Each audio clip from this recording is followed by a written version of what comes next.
नमस्कार दोस्तों, मैं अनिल विश्वकर्मा कॉन्सेप्ट क्रिकेट पर आपका स्वागत करता हूं। आज हम डिस्कस करने वाले हैं कि मोदी जी की मंत्रिमंडल में फेरबदल हो गया है, बदलाव हो गया है, चेंजेस हो गए हैं। तो आइए जानते हैं आखिर ये हुआ क्यों और कौन से मंत्री को कौन सा मंत्रिमंडल दिया गया है और किस मंत्री से उसका मंत्रिमंडल वापस ले लिया गया है। तो आइए डिटेल में डिस्कस करते हैं। So let's begin. PM Modi, prime minister हमारे कौन है अभी रिसेंटली? नरेंद्र मोदी जी हैं, आप सभी जानते हैं। और ये 2014 से लगातार हमारे देश के पीएम है, जो कि इनका ये सेकंड टर्म है और ये हमारे देश के 14वें प्राइम मिनिस्टर हैं। और गुलजारी लाल नंदा भी 2 बार रह चुके हैं, बट बहुत ही शॉर्ट टर्म के लिए रह चुके हैं। और हमारे देश के पहले प्रधानमंत्री कौन है? जवाहरलाल नेहरू, चाचा नेहरू जी। और 14वें पीएम मोदी जी है। और मोदी जी है, इन्होंने ऐसा क्यों किया कि इन्होंने अपनी कैबिनेट में बहुत सारे बदलाव किए हैं, क्योंकि इनको लग रहा था कि प्रॉपर रिजल्ट नहीं आ रहे हैं, प्रॉपर काम नहीं हो रहा है। इसलिए उनको लगा कि हम मोदी जी उन मिनिस्टर्स को चेंज करेंगे जिससे इनका रिजल्ट आउटकम बहुत बेहतर आ पाएगा। इसके लिए ही उन्होंने ये चेंजेस किए हैं। और जो सबसे महत्वपूर्ण पोर्टफोलियो होता है, जो बहुत ही महत्वपूर्ण पद होता है किसी भी मिनिस्ट्री के अंदर, वो अपने पास ही रखा है। जो बहुत ही संजीदा है और बहुत ही ज्यादा महत्वपूर्ण है, उसको पीएम ही रखते हैं। और जो भी पीएम डिसीजन लेता है उसको कोई भी मना नहीं कर सकता। सिर्फ वो अपनी कैबिनेट से पूछते हैं कि ये कोई पॉलिसी है तो मैं इस पर विचार कर रहा हूं, तो आप लोगों की क्या राय है, आप मुझे बताएं। तो मोदी जी ऐसा कर सकते हैं, उसमें फेरबदल भी कर सकते हैं। और लास्ट डिसीजन पीएम का ही होता है हमेशा ही। तो पीएम ने ही ये कैबिनेट को रिशफल किया है, कुछ चेंजेस किए हैं। और पीएम के पास इस समय क्या क्या पोजीशन उन्होंने होल्ड करके रखी है? मिनिस्ट्री ऑफ पर्सनल और public grievance and pension, department of atomic energy, department of space, जो भी इंपॉर्टेंट है वो मोदी जी के पास ही पोर्टफोलियो है। और हमारे देश के प्रेसिडेंट कौन है? रामनाथ कोविंद जी, जो कि हमारे देश के 14वें प्रेसिडेंट हैं और पहले राजेंद्र प्रसाद जी थे। और इन्होंने कौन कौन सी पोजीशन होल्ड करी है? आपको पता है कि ये पार्लियामेंट ऑफ इंडिया के प्रेसिडेंट है और ये कमांडर इन चीफ होते हैं। मतलब जो हमारी तीनों सेनाएं होती है, इंडियन आर्मी, नेवी और एयरफोर्स, इसके हेड होते हैं, चीफ कमांडर होते हैं राष्ट्रपति। और ये मेंबर ऑफ पार्लियामेंट भी रह चुके हैं एसटीएससी कमेटी के। और ये हमारे देश के पहले प्रेसिडेंट हैं जो कि एसटीएससी कमेटी को बिलोंग करते हैं। और ये chairman of Rajya Sabha housing committee भी रह चुके हैं। और ये गवर्नर भी रह चुके हैं बिहार के। तो ये बहुत कुछ रह चुके हैं और ये पेशे से वकील भी है। और जो हमारे वाइस प्रेसिडेंट है उनके बारे में जान लेते हैं। वाइस प्रेसिडेंट हमारे हैं श्री एम वेंकैया नायडू, जो कि हमारे देश के 13वें वाइस प्रेसिडेंट हैं।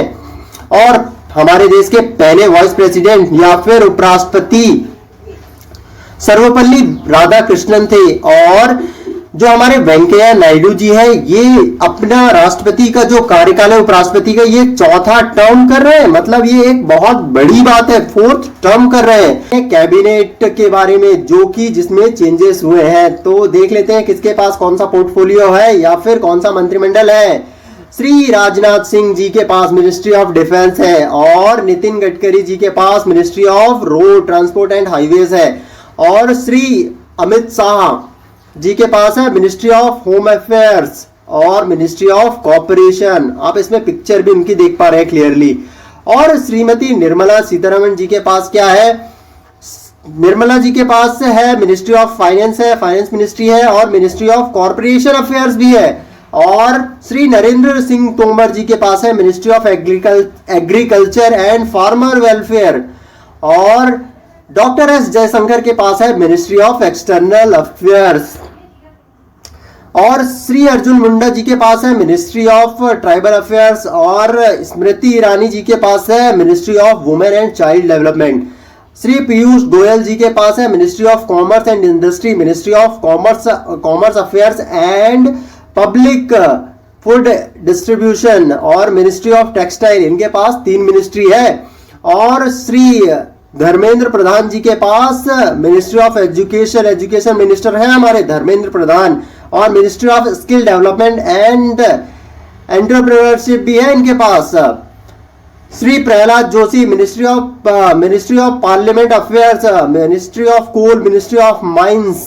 और श्री नारायण तनुरानी जी के पास है ministry of micro small and medium enterprises. Shri Mukhtar Abbas Naqvi ji के पास है मिनिस्ट्री ऑफ माइनॉरिटी अफेयर्स। और श्री सर्वानंद सोनवाल जी के पास है ministry of port, shipping and waterways. Ministry of Ayurveda, yoga and naturopathy, Unani, Siddha and homeopathy, Ayush ministry है इनके पास।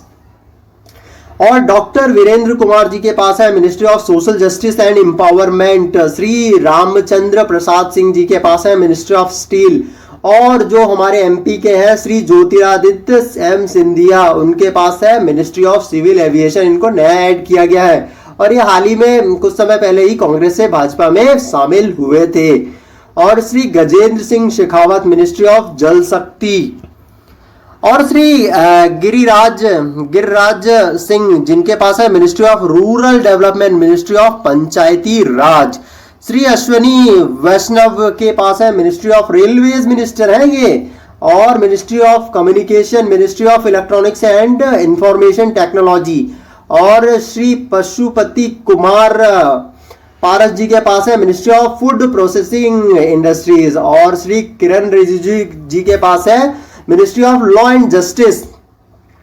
और श्री राजकुमार सिंह जी के पास है ministry of power, ministry of new and renewable energy. और हरदीप सिंह पुरी जी के पास है ministry of petroleum and natural gas, ministry of housing and urban affairs. और श्री मनसुख लाल जी के पास क्या है ministry of health and family welfare, ministry of chemical and fertiliser. और श्री भूपेंद्र यादव जी के पास है ministry of environment, forest and climate change, ministry of labour and employment. और Shri G Kishan Reddy ministry of culture, ministry of tourism, ministry of development of north eastern region. और doctor Mahendra Nath Pandey ministry of heavy industries है इनके पास। और श्री परसोत्तम रूपाला जी के पास है ministry of fishering, animal husbandry and dairying. और श्री अनुराग सिंह ठाकुर जो कि इनको हाल ही में दिया गया है ministry of information and broadcasting and minister of youth affairs. और हाल ही में ये हमारे टेरिटोरियल आर्मी को भी इन्होंने ज्वाइन किया है जिसमें ऑफिसर बने हैं। और ये थे हमारे कैबिनेट मिनिस्टर जो कि बहुत ही ज्यादा इंपॉर्टेंट होते हैं। अगर पीएम को कोई भी डिसीजन लेना होता है तो वो मेनली खास तौर पर ये इन्हीं कैबिनेट के मिनिस्टर से ही बात करते हैं, डिस्कस करते हैं। और जो मिनिस्टर हैं स्टेट के जो कि इनको इंडिपेंडेंट चार्ज दे दिया गया है वो है Shri Rao Inderjit Singh, ministry of statics and programme implementation, ministry of planning. और डॉक्टर जितेंद्र सिंह के पास क्या है ministry of science and technology, ministry of earth science. और मिनिस्ट्री ऑफ स्टेट ये इतने इंपॉर्टेंट नहीं होते हैं, ये एज अ सपोर्टिव रोल होते हैं, कैबिनेट मिनिस्टर के सपोर्टिव रोल होते हैं। और अगर कभी पीएम को कुछ डिस्कस करना होता है तो वो कैबिनेट मिनिस्टर से डिस्कस कर सकते हैं और इनको नहीं भी बुलाते हैं कई बार, और वहां पर डिसीजन लेके इनको बोल सकते हैं कि आपको ये डिसीजन मानना होगा, और इनको मानना ही पड़ता है, इनके पास कोई और चांस नहीं होता है। तो मिनिस्ट्री ऑफ स्टेट कौन कौन से हैं? श्री पंकज चौधरी, श्रीमती अनुप्रिया सिंह पटेल, डॉक्टर सत्यम पाल सिंह और श्री राजवीर। ये सारी लिस्ट है, आप आराम से इसको देख सकते हैं। ये इतने इंपॉर्टेंट नहीं है मगर आपको पता होना चाहिए।